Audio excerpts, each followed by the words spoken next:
Brenda Gonzales. We're here with her. She's getting ready for RFA 18, returning to the cage after 2 consecutive boxing bouts and recovered from the injury. So first off, congratulations on your most recent boxing victory, Nordic Boxing, coming out victorious. How'd it feel getting the win, your second straight in the boxing ring? Felt good. Wasn't happy with my performance. Didn't let my hands go, but came out with the W, so that was a plus. Wasn't that just the way with one of you perfectionists? You wanted everything to go properly, like, I got the win, but there's always more you can do. That's just the fighter mentality, right? That's the fighter mentality. I'm never really satisfied unless I completely finish my opponent, but like I said, I came out with the win, so I'm happy with that. So, real quick, touching on the boxing again, where have you been most happy with your improvements in your boxing game over the last, what, year basically? I feel I've gotten, you know, I've come long ways with my boxing. My sparring's a lot better than I come out and fight the night of, but I just need to learn to let my hands go and just stay busier when I'm boxing. So a total outsider asking here, I've never been in a boxing match before, never been in an MMA fight, but what is it? We'll watch a fighter and they don't pull the trigger, and like you said yourself, you're kind of disappointed you didn't do it, but is it at the time you're not thinking about it? Is it what you're seeing and through your computer it's just not adding up that what you'll throw will land? What is it? What happens there when you want to throw but you don't do it? I feel in boxing I pause a lot more. MMA, you really don't have that time to pause since you have so many other tools. Got the takedown, you know. Boxing, if you drop them, you know, they get that 8 count, which is kind of hard because in MMA, you know, we just want to jump on them, pound them out, get pulled off. But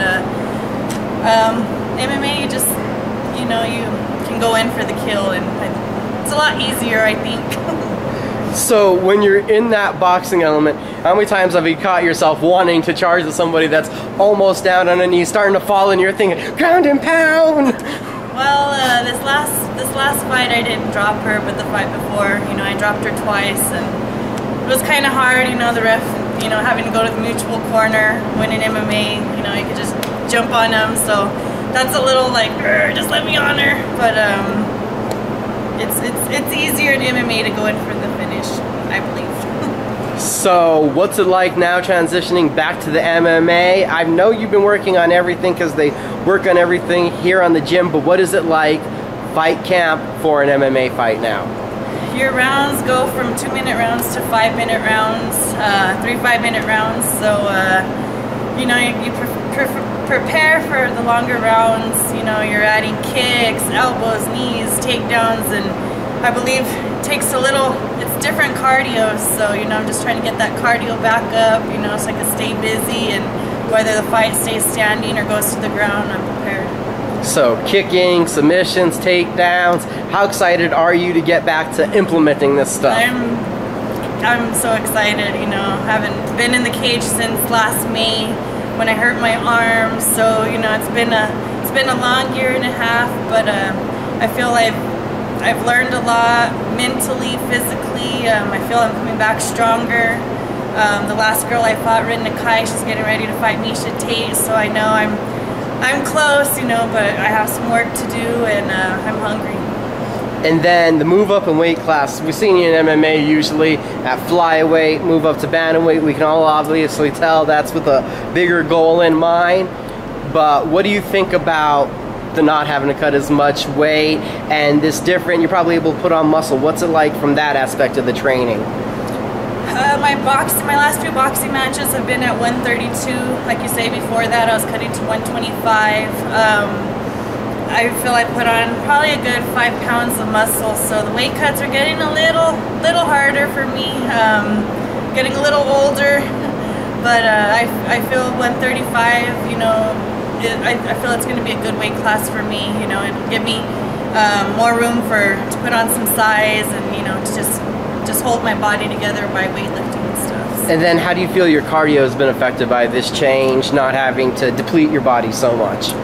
I feel it's going to be a good weight cut. I won't, like you said, I won't have to cut so much. I won't be as drained. So I feel it's going to be a good move. Fighting in the hometown again. Heather Bassett coming down here. What's it going to be like to get in the cage now? We've seen you in the boxing ring a few times around here, but getting back in the cage here in front of the hometown crowd. I'm pumped. I know my fans are pumped. Last time I fought in New Mexico in the cage was back in 2011 at Buffalo Thunders. So they're always, a lot of my friends and family are always asking when I'm going to be in the cage. So here's our chance, you know, come out, watch me next Friday, September 12th.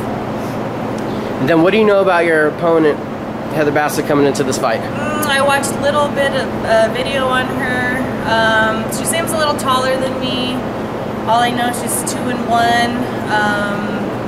You know, I watched a little bit of her. She seems like more of a stand-up girl. That's pretty much all I know. And then what's something you feel you need to do to be successful in the upcoming fight? Just go fight my butt off. You know, just react and fight my fight. Don't hold back and just stay busy. Go try and go in and finish her. What do you guys say to the fans? Know they're supporting you. Come out, watch me next Friday, September 12th at the Albuquerque Convention Center. It's going to be a great card, a lot of good fights, great New Mexico talent. It's going to be a good night. If you can't make it out, you know, you can watch us live on Access TV and come cheer me on. Where can the fans follow you at?